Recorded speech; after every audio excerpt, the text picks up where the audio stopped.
Alam nyo ba, minsan ang isang salitang oo pwedeng magbago ng lahat.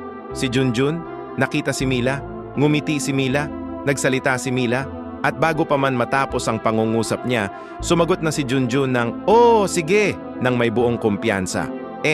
Volunteer pala siya para mag-perform sa barangay fiesta, kumanta, sa entablado, sa harap ng lahat.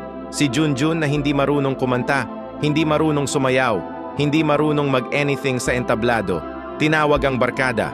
Si Cap, "Trust the process," sabi niya, at agad nag-design ng dance steps na hindi niya alam. Si Totoy, gumawa ng 6 na phases ng vocal training plan na may appendix. Si Bong, nagsimulang kumain ng merienda para mapalakas ang energy. Si Baby, sabihin mo na lang sa kanya na nagkamali ka, hindi pinakinggan. Ang rehearsal, sakuna. Ang performance, mas malaking sakuna. Pero nang tumayo si Junjun sa entablado, nag-freeze siya, nanatiling tahimik. Tapos tumingin siya kay Mila at natawa ng totoong tawa. At yun ang sandaling pinakamalakas na palakpakan ng crowd. Walang ensayo ang makakapagturo ng tunay.